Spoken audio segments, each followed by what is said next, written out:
இப்போ நாட்டை ஆள மாட்டார் இனி மோடி வந்து நீங்கள் சொல்லியிருக்கீங்க. ஆனால் இவர் அண்ணாமலை அவர்கள் வந்து பார்த்தீங்கன்னா இந்த முறை வந்து தமிழகத்தில் பிஜேபியால் ஒரு பெரிய ஒரு மாற்றம் வரும் அப்படின்ற ஒரு வெண்ணையும் கிடையாது. மோடி, அமித்ஷா, நட்டா மாதிரி ஆட்கள் பதட்டத்தின் உச்சத்தில் இருக்காங்க. இந்தியா கூட்டணி கூலா இருக்கு. ஏன்னா அவர்களுக்கு தெளிவாக தெரிஞ்சிருச்சு பாஜக அரசாங்கம் மாநிலங்களை ஆட்சி பிடிச்சதுல ஓட்டு போட்டு மக்கள்கிட்ட செல்வாக்கு வாங்கி ஜெயிச்ச இடங்கள் மிக குறைவு. காசு கொடுத்து எம்எல்ஏக்களை வேலை வாங்கி ஆட்சி பிடிச்சதுதான் ஜாஸ்தி. இப்ப RSS வந்து அழகா அப்படியே விலைக்கு தனியா நிக்கிறாங்க. அவங்க மோடி கூடாரத்துக்கோ சப்போர்ட் பண்ணவே இல்லை. ஏன்னா அவங்க ஆட்சி ரொம்ப முக்கியம்னு எதிர்பார்க்கறாங்க. ஏன்னா அடுத்த ஆண்டு RSS-ஓட 100வது ஆண்டு. அப்போ ஆட்சியில் அதிகாரத்தில் நம்ம இருக்கணும்னு ட்ரை பண்றாங்க. உண்மையிலே நேர்மையான மனுஷன் சரத்குமார். ஆனா அவர் வந்து இப்படிப்பட்ட ஒரு விஷயத்தை கையில் எடுப்பார் அப்படின்னு யாரும் எதிர்பார்க்கவே இல்லை. ஏன்னா இந்த நாட்டில் எங்கே போய் சேரக்கூடாதோ அங்க போய் சேர்ந்திருக்காரு. நாட்டு மக்கள் யாரை வெறுக்கிறார்களோ அங்க போய் இந்த அம்மா போய் சேர்ந்திருக்கு ராதிகா.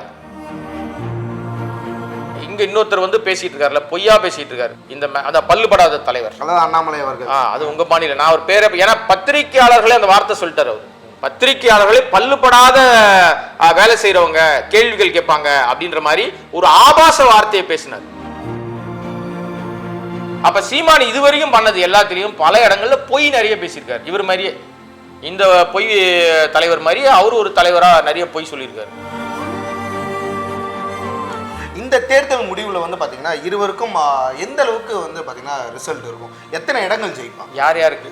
பிஜேபியாக இருக்கட்டும் இல்லை வந்து சீமான் நாம் தமிழர் கட்சி அவர் தான் ஒரு சவால் விட்டுருக்காரு. சீமான் என்னை விட அதிகமான வாக்குகளை வாங்கிட்டா கட்சியை கலைச்சிடுறேன்னு ஏற்கனவே இந்த மாதிரி அவர் சொல்லியிருக்காரு முன்னாடிலாம். சீமானுக்கு வந்து பார்த்தீங்கன்னா கிருஷ்ணகிரி இல்லை மயிலாடுதுறை இந்த 2 இடங்களும் கண்டிப்பாக கைப்பற்றுவாங்கன்னு சொல்கிறாங்க. வாய்ப்பே கிடையாதுண்ணா. வீரப்பன் மகள் கூட அந்த இடத்துல ஜெயிக்கிறதுக்கு வாய்ப்பு இல்லை.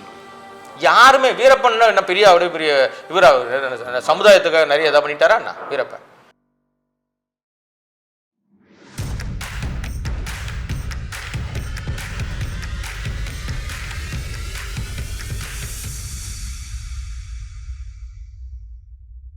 நீங்கள் சொன்ன மாதிரி வந்து பார்த்தீங்கன்னா இப்போ நாட்டை ஆள மாட்டார் இனி மோடி வந்து நீங்கள் சொல்லியிருக்கீங்க. ஆனால் இவர் அண்ணாமலை அவர்கள் வந்து பார்த்தீங்கன்னா இந்த முறை வந்து தமிழகத்தில் பிஜேபியால் ஒரு பெரிய ஒரு மாற்றம் வரும் அப்படின்ற ஒரு வெண்ணையும் கிடையாதுமா. இப்படியே போய் அதாவது என்னன்னா ஒரு படத்தில் சொல்லுவாங்க, அப்படியே பேசிட்டே வாங்க போகலான்னு சொல்லி ஒரு வண்டியில் ஏற்றின்னு போவாங்க. அது எந்த வண்டின்னு அவருக்கும் தெரியும், மக்களுக்கும் தெரியும், கேட்குற எல்லாருக்கும். அந்த மாதிரி இவர் சொல்கிற எதுவுமே பொய். அவருடைய பேர்லேயே கடைசியில் லை இருக்கு. பொய். வாயை திறந்தா பொய். ஒரு உண்மை கூட கிடையாது. ஒரே ஒரு உண்மை அவர் சொன்னதை ஏதாவது ஒரு உண்மை சொல்லுங்க. இவ்வளவும் பொய் தான் பேசியிருக்காரு. ஆதாரம் எதுவும் வெளியிடுவதே இல்லை. ஒரு பெரிய ஆதாரம் ட்ரங்க் பெட்டியில் எத்துமே கவர்னர்கிட்ட கொடுத்தாரு. இது வரைக்கும் ஏதாவது நடவடிக்கை உண்டா? வீடியோ வெளியிட்டாரு. ஆஹா 2G, ஆஹா 3G அப்படின்னு. ஏங்க 2G முடிஞ்சு 3G முடிஞ்சு 5G வரைக்கும் வந்துருச்சுங்க. அப்ப நீங்க சொல்லுவதாக இருந்தால் 2Gல இவ்வளவு வருமானம் அரசுக்கு வரணும் அப்படி இருந்தா 5Gல எவ்வளவு வந்துச்சு வெளியிடுங்க, 4Gல எவ்வளவு வந்துச்சு வெளியிடுங்க. நீங்க தானே ஆட்சியில் இருந்தீங்க. அப்ப அந்த அந்த உங்களுடைய ஆட்சி காலத்திலேயே இப்போ ஒரு விஷயம் வந்திருக்க, செத்து போனவன் பேரெல்லாம் இன்சூரன்ஸ் போட்டு கொள்ளடிச்சிருக்கீங்களே. 7.5 லட்சம் கோடி, 1,70,000 கோடிக்கே கொந்தளிச்சிங்க. இப்போ 7.5 லட்சம் கோடி கொள்ளடிச்சிருக்கீங்களே. நான் சொல்லல, CAG அறிக்கை சொல்லுது. அதனால இவர்கள் பேசுவதெல்லாம் பொய். இந்த ரிசல்ட் மாறப்போகுதுன்னு தெரிஞ்ச உடனே என்ன பண்றதுன்னு தெரியாம ஒருத்தர் தியானம் பண்ண வரார், மனதை அமைதிப்படுத்துறதுக்கு வராரு. வந்தாரை வாழ வைக்கிற தமிழ்நாட்டில் வந்துட்டு குட் பை சொல்றதுக்கு வராரு. அவருக்கு குட் பை சொல்லி அனுப்ப போறோம். நம்ம வரட்டும் பார்ப்போம். இப்போ நடிகைகள்லாம் வந்து பார்த்தீங்கன்னா பொதுவாக பிஜேபியில் சேர்றதுக்கு காரணம் வந்து இந்த மாதிரி ஒரு அழுத்தம் தான். அதுவும் இல்லாமல் பெரிதளவில் வந்து பார்த்தீங்கன்னா பணமாற்றம் நடந்திருக்கு அப்படின்றாங்க.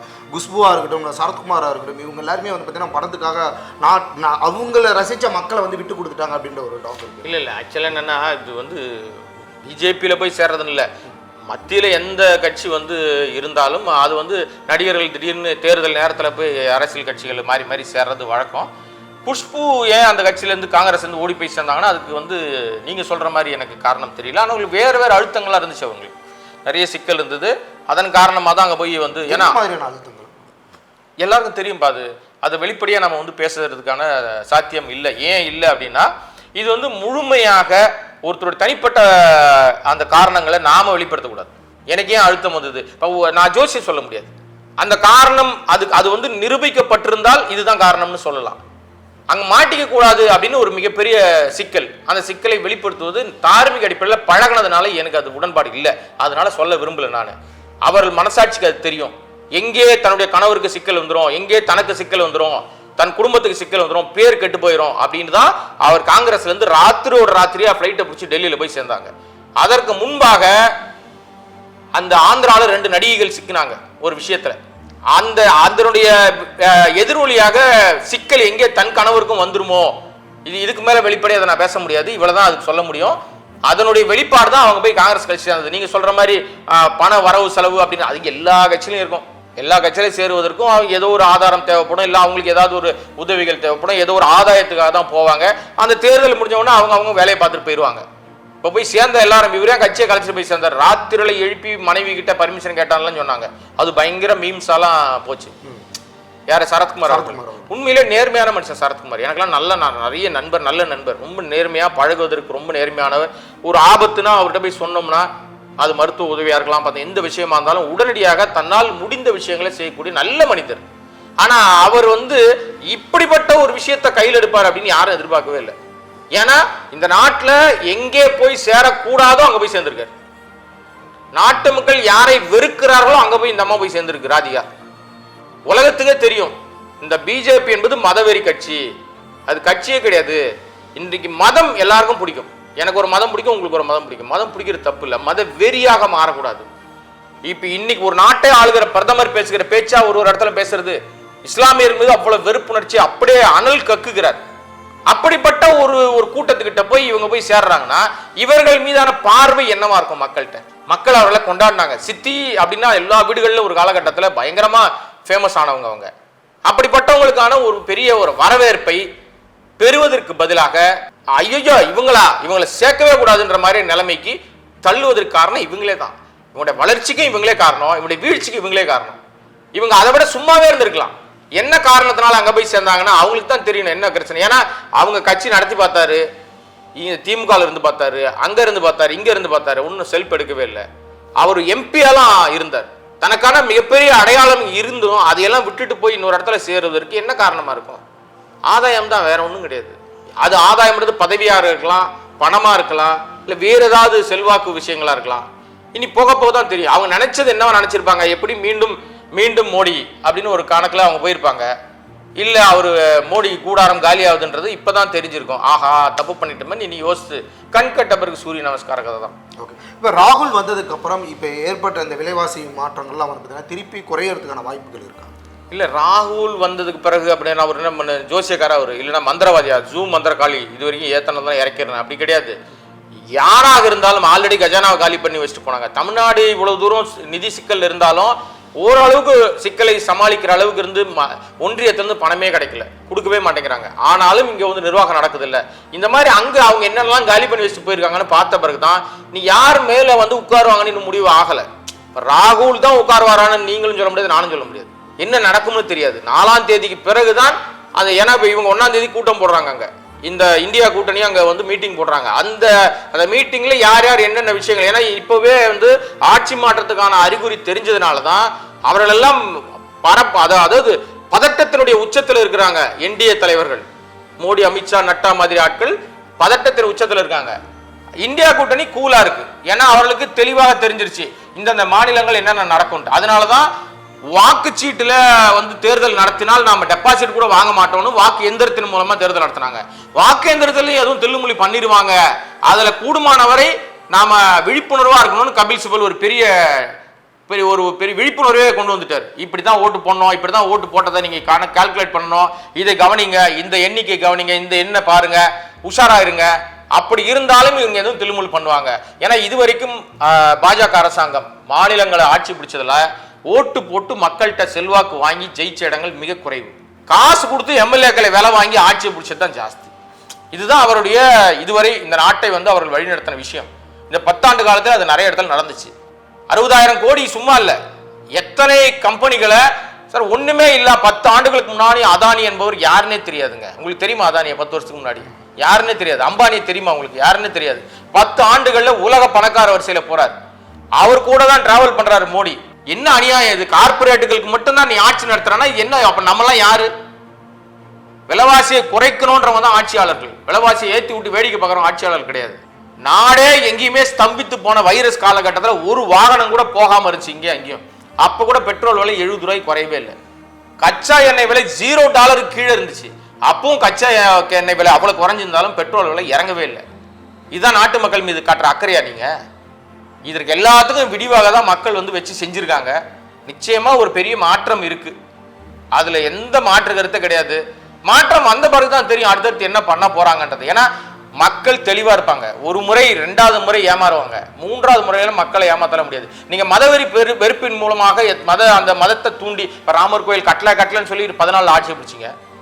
கட்டிட்டோம்னு 19ல நீங்க வந்து ஆட்சியை வந்து கொண்டு வந்தீங்க திரும்பவும். இப்ப என்ன சொன்னீங்க? நாங்க வந்து ஃப்ரீயா கூட்டு போவோம். கோயிலுக்கு போறதை நான் குறைச்சி மதிப்பிடல. கோயிலுக்கு போயிட்டு வந்தா சோறு தின்ற முடியுமா? இல்ல, அது முழுமையாக கட்டவே இல்லைன்ற அது பார்த்தீங்களா? கட்டாமையே நீங்க அதுதான் உங்களுக்கு நீங்களே எதிரி. யாரும் வெளியே இருந்து வரவே வேணாமா, உங்களுக்கு நீங்களே எதிரி. உங்களுடைய பிரச்சனைகள் இப்ப RSS வந்து அழகா அப்படியே விலைக்கு தனியா நிக்கிறாங்க. அவங்க மோடி கூடாரத்துக்கோ சப்போர்ட் பண்ணவே இல்லை. ஏன்னா தெளிவா தெரிஞ்சிச்சு, குஜராத்திகளை ஓரம் கட்டிடுவோம், கார்பரேட்டுகளுக்கு யாரெல்லாம் சப்போர்ட் பண்றாங்களோ ஓரம் கட்டிடுவோம். ஏன்னா அவங்க ஆட்சி ரொம்ப முக்கியம்னு எதிர்பார்க்கறாங்க. ஏன்னா அடுத்த ஆண்டு அவர்களுக்கு 100வது ஆண்டு, RSSோட 100வது ஆண்டு. அப்போ ஆட்சியில் அதிகாரத்தில் நம்ம இருக்கணும்னு ட்ரை பண்றாங்க. அது நடக்குமா அப்படின்றது சந்தேகமே. பொறுத்திருப்போம் என்ன நடக்குது அப்படின்றது. அதே மாதிரி இப்போ மாநிலத்தை பொறுத்தவரையும் பார்த்தீங்கன்னா நீங்கள் சொன்னீங்க 50 ஆண்டுகளாக வந்து பார்த்தீங்கன்னா திராவிட கட்சிகள் வந்து பார்த்தீங்கன்னா இன்றைக்கி ஆட்சி புரிஞ்சுட்டு வந்துருக்காங்க, மாற்றி ஆட்சி புரிஞ்சுட்டு வந்துருக்காங்க அப்படின்ட்டு. பட் மக்கள் மத்தியில் வந்து பார்த்தீங்கன்னா இப்போ ஒரு விழிப்புணர்வு வந்திருக்கு அப்படின்ற மாதிரி ஒரு டாக். என்ன விழிப்புணர்வு? என்னன்னா இப்போ திராவிட கட்சிகளை நம்ம நம்புறதை விட புதிய கட்சிகளுக்கு நம்ம ஒரு வாய்ப்பு கொடுப்போம். எந்த கட்சி அப்படின்னு அப்படி ஒரு நோக்கம் தான் வந்து பார்த்தீங்கன்னா இப்போ விஜயகாந்துக்கு கிடைச்ச சப்போர்ட்டு சீமான் அவர்களுக்கும் பெர்சன்டேஜ் லெவல் வந்து இன்க்ரீஸ் ஆகுது. நாளைக்கு விஜய் அவர்களும் அரசியலில் முழுமையாக ஈடுபடும் போது விஜய் அவர்கள் ஆட்சி பிடிக்கிறதுக்கான ஒரு வாய்ப்புகள் அதிகமாக இருக்குது அப்படின்னு சொல்றாங்க. இது ஒரு அரசியல் பார்வையா நீங்க எப்படி பாக்குறீங்க? இல்ல இனிமே இப்ப இல்ல இனிமே எந்த ஒரு நடிகரோ இல்ல எந்த ஒரு தனி அமைப்போ தனி கட்சியோ தனியா சோலோவா நான் நின்று ஆட்சியை பிடிப்பேன்னு சொல்லவே முடியாது. அதுக்கு வாய்ப்பு தமிழ்நாட்டில் கிடையாது. ஒரே ஒரு கடைசியாக ஒரே ஒருத்தர் நான் தனியா நிப்பேன், எனக்கு எவனும் கூட்டணியே வேணாம் அப்படின்னு தனியா நின்று ஜெயிச்சு காட்டுறது ஜெயலலிதா மட்டும் தான். வேற யாரும் கிடையாது. கலைஞர் கூட கூட்டணி போட்டு தான் நின்று ஜெயிச்சிருக்காரு. ஜெயலலிதா மட்டும் தான் யாரை வேணாலும் எல்லாரையும் ஒதுக்கி விட்டு தனியாக நின்னாங்க, ஜெயிச்சாங்க. இனி அப்படி ஒரு திரையுலகத்திலிருந்து வந்து ஆட்சி அதிகாரத்தை பிடிப்பதற்கான சாத்தியக்கூறுகள் இனிமே யாருக்கும் இல்லை. அது விஜய்க்கும் தான் பொருந்தும். விஜய் ஆட்சி அதிகாரத்தை பிடிக்கிறாருன்னா யாராவது கூட்டணி போட்டு வந்தாதான் உண்டு. ஆனால் அதுவும் மக்களால் ஏற்கப்பட்டால் தான். திராவிட கட்சிகளுடைய ஆளுமை அதிகமாக இன்னைக்கு மக்கள்கிட்ட நீங்க அவங்கள புறந்தள்ளிடுவோம்னா வாய்ப்பே கிடையாது. ஏன்னா இன்னைக்கு வந்து இந்த அளவுக்கு ஒரு மிகப்பெரிய வளர்ச்சியும் மிகப்பெரிய ஒரு படிப்பு அறிவும் மிகப்பெரிய விழிப்புணர்வும் திராவிட கட்சிகளால் தான் ஏற்பட்டிருக்கு. சும்மா நம்ம குறை சொல்லி பிரயோஜனம் கிடையாது. 50 வருஷத்துக்கு முன்னாடி இருந்த மாதிரி இன்னைக்கு இருக்கு நிலைமை. பெண்கள் எல்லாம் பேச ஆரம்பிச்சிட்டாங்க. பெண்களை வீட்டுக்குள்ளேயே அடைப்போம், வீட்டுக்குள்ளதான் இருக்கணும், அவங்க போக பொருள், அடுப்படையை விட்டு வெளியே வரக்கூடாதுன்னு சொன்னதுதான் அந்த காலகட்டம். இன்னைக்கு அவர்களுக்கு படிப்பறிவு வேணும்னு சொன்னதுதான் திராவிடம். திராவிடம் வந்த பிறகுதான் நிறைய விஷயம் மாறுச்சு. அதை திராவிடத்தெல்லாம் அவ்வளவு சீக்கிரத்தில் அழிச்சு ஒழிக்கவே முடியாது. எந்த காலகட்டத்தில் எவ்வளவு பெரிய ஜாம்பவான்கள் வந்தாலும் நீங்க சொல்ற மாதிரி உங்க பாணியிலே சொல்லணும்னா விஜய் வந்தா கூட ஒண்ணும் பண்ண முடியாது. அவருக்கு ஒரு மரியாதை கிடைக்கும், அவ்வளவுதான். அது ஆட்சி அதிகாரமா மாறுமான்றதெல்லாம் கிடையவே கிடையாது. தனியா விஜய் நின்னாருன்னா சீமான் வாங்குற மாதிரி தான் ஓட்டுவாங்க. சீமான் என்ன வாங்கிட்டு இருக்காரு 10 வருஷமா? 7% வந்திருக்காருல்ல, அவ்வளவுதான். அதிகாரம் என்கிற அந்த ஒரு விஷயம் வரணும்னா குறைஞ்சபட்சம் 35% சீமான் வந்து அந்த அளவுக்கு வந்து மக்கள் மத்தியில ஒரு பிரபலம் இல்ல. அவரே சொல்றீங்க அந்த ஏங்க அவங்க 10 வருடங்களுக்கு அப்புறம் தானே இப்ப இந்த பெர்சன்டேஜ் லெவல் இன்கிரீஸ். நாங்க யார் தெரியுமா? எங்களுக்கு நான் தான் அதிபர், நாட்டினுடைய அதிபர்னு பேசிட்டு இருக்காரு. அவருக்கு பெரிய செல்வாக்கு இல்லைன்ட்டீங்களே டக்குன்னு பொசுக்குன்னு. இப்பதானே அந்த பெர்சன்டேஜ் லெவல் ஒவ்வொரு வருடங்களாக தானே. அவங்களை பொறுத்த வரைக்கும் தெளிவா ஏன் சீமான் அவர்களுக்கு இந்த மாதிரியான விஷயங்கள் அவருக்கு அந்த அங்கீகாரம் கிடைக்காம இருக்கு காரணம் என்ன தெரியுமா? அவர் பேசுற விஷயத்துல ஒரு தேர்தலுக்கும் ஒரு மாறிக்கிட்டே இருக்காரு. அதுதான் அவர்கிட்ட இருக்கிற மிகப்பெரிய. அவர் வந்து நிறைய இப்ப இங்க இன்னொருத்தர் வந்து பேசிட்டு இருக்காருல்ல, பொய்யா பேசிட்டு இருக்காரு, ஒரு கட்சி தலைவரா இருக்காருல்ல, மாஜி IPS, இந்த அந்த பல்லுபடாத தலைவர் அண்ணாமலை அவர்கள். அது உங்க பாணியில நான் ஒரு பேரை, ஏன்னா பத்திரிகையாளர்களே அந்த வார்த்தை சொல்லிட்டாரு. அவர் பத்திரிகையாளர்களே பல்லுபடாத வேலை செய்யறவங்க, கேள்விகள் கேட்பாங்க அப்படின்ற மாதிரி ஒரு ஆபாச வார்த்தையை பேசினார். ஏன்னா வட்டார வழக்குன்ட்டார். கொங்கு மண்டலத்தில் எனக்கு நிறைய நண்பர்கள் இருக்காங்க. கொங்கு மண்டலத்தில் இதுதான் வட்டார வழக்குன்னு ஒரு பச்சை பொய்ய சொன்னார். இந்த கேவல பிறவிக்கு இதுதான் தலைப்பு. அவருடைய பேர் அப்படிதான் நான் கூப்பிடுறது. நானும் 27 வருஷமா மீடியாவில் இருக்கேன். மிக பிரபலமான நாளிதழ்களை வேலை பார்த்தவன் நான். எனக்குன்னு ஒரு பெரிய பாரம்பரியம், அந்த விஷயம் இருக்கு. இந்த இந்த திரைத்துறையும் பத்திரிகை துறையிலையும் இந்த எந்த அனுபவம் இல்லாத ஒரு சில்வண்டு தான் அவர். இது ஏன்னா இன்னொரு விஷயம், அவர் வந்து படிச்சிருக்கலாம். என்ன படிச்சாரு யாருக்கும் தெரியாது. உலகத்துல யாரும் படிக்காத 20,000 புக்கு படிச்சவர் அவர் வயசே அது இருக்காது. இதெல்லாம் பொய். ரபேல் வாட்ச் எவனாவது கேட்டானா ரபேல் பத்தி?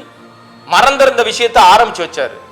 3 லட்சம் ரூபாய் ரொக்க பணம் கொடுத்து அரை சீட்ல நம்ம கடைகள்ல மளிகை கடையில சீட்டு எழுதி கொடுப்பாங்க பாருங்க, அந்த மாதிரி ஒரு சீட்டை காமிக்கிறார். பாத்தியா பில்லு அப்படின்னு. இது இவங்களுடைய தலைவர், இவங்க தலைவர் இருக்காரு இல்லையா, நம்ம நாட்டை ஆளக்கூடிய ஆளுகிட்டு இருந்தாருல, கடைசி கட்டத்துக்கு வந்திருக்காரு மோடி. அவர் எல்லாம் டிஜிட்டல் இந்தியான்னு சொல்லிட்டு இருந்தாருல, 3 லட்சத்தை ஏன் டிஜிட்டல்ல கொடுக்கல இவரு? ஏன் துண்டு சீட்ல கொடுத்து பில் வாங்கினாரு? இதில் எவனும் கேட்க துப்பு கிடையாது. அதுக்கு பதில் சொல்லுவோம், அவர்கிட்ட துப்பு இல்லை. இல்லை, இது அத்தனைக்கும் காரணம் என்னன்னா, நாட்டு மக்கள் எல்லாத்தையும் கவனிச்சுட்டே இருக்காங்க. இப்போ நானும் இந்த உட்கார்ந்து ஊடகத்தின் மூலமா பேசிக்கிட்டு இருக்கேன்னா, ஒருத்தரை பற்றி அவதூறா பேசிட முடியாது, தவறான வார்த்தையை சொல்லிட முடியாது, அவங்க கிட்ட இல்லாத விஷயத்தை நான் பேசிட முடியாது. அவர்கள் செய்கிற தவறுகளை சுட்டி காட்டலாம் நான், அதுவும் நாகரிகமாக கண்ணியமாக தான் சுட்டி காட்டணும். அப்ப சீமான் இதுவரைக்கும் பண்ணது எல்லாத்திலையும் பல இடங்கள்ல பொய் நிறைய பேசியிருக்காரு. இவர் மாதிரியே, இந்த பொய் தலைவர் மாதிரியே அவரு ஒரு தலைவரா நிறைய பொய் சொல்லியிருக்காரு.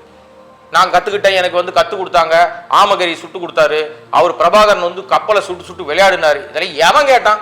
அப்படி ஒரு சம்பவமே இல்லை. நீங்க சந்தித்த நிமிடங்கள் 10 நிமிடங்கள்னு ஊர் உலகத்துக்கே வெளிச்சம் போட்டு காட்டியாச்சு. பழநெடுமாறன் வெளிப்படையா சொல்லிட்டாரு.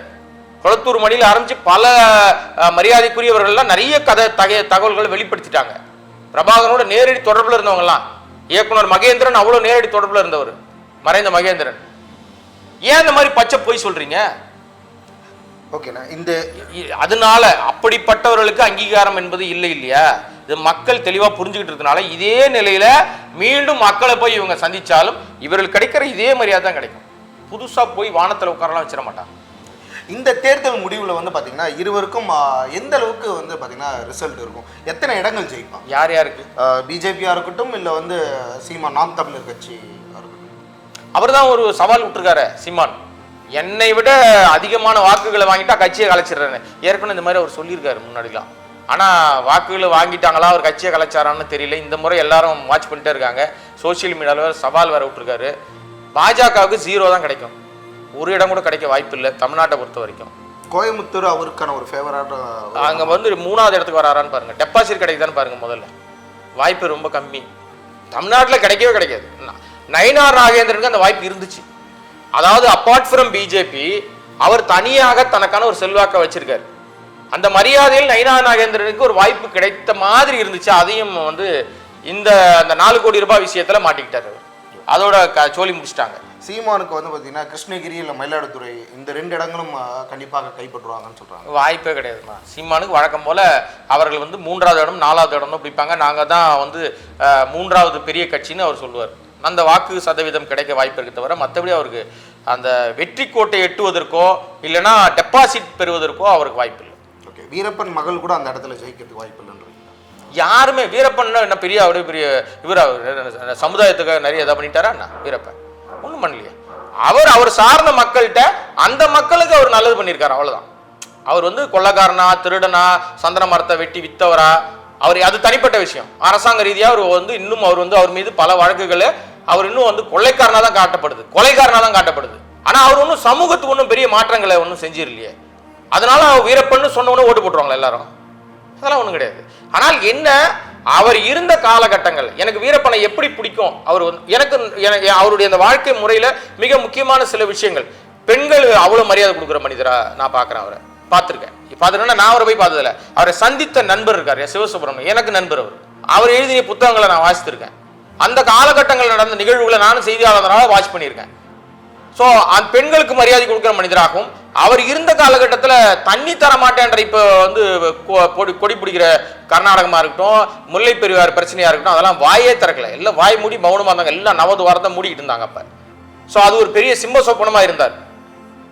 இன்னொரு விஷயம் என்னன்னா, எனக்கு விடை தெரியாத கேள்வி, சந்தன மரத்தை வெட்டி விட்டார், யானைகளை கொன்று தந்தங்களை அவர் வெட்டினாரு, வித்துட்டாரு அப்படின்னு அவர் மீது குற்றச்சாட்டுகள் இருக்கு இல்லையா?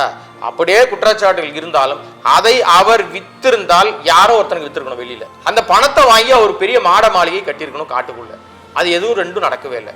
வித்திருக்காரு இல்லையா? இப்போ வாங்கின அரசியல்வாதி எவன், இல்லை வாங்கின வியாபாரி எவன், அவன் மீது ஏன் இது வரைக்கும் நடவடிக்கை எடுக்கல? இந்த கேள்விக்கு விடை தெரியவே இல்லை. ஆனால் இதெல்லாம் ஓட்டா மாறி வீரப்பன் மகள் வந்து ஜெயிச்சிட முடியும் அப்படின்னா அபத்தத்தினுடைய உச்சம். அதனால அதுக்கெல்லாம் வாய்ப்பு இல்லை. அவர் நல்ல மனிதராக அந்த மக்கள்கிட்ட அறியப்பட்டிருக்கார தவிர அது ஒரு தகுதி மட்டுமே வெற்றிக்கான வாய்ப்பை தருவதற்கு கஷ்டம்.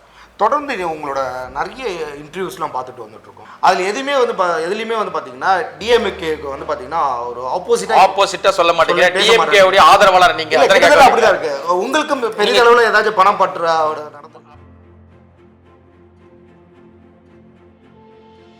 உடனுக்குடன் செய்திகளை அறிந்து கொள்ள IF தமிழ் பெல் ஐக்கனை கிளிக் செய்யுங்கள்.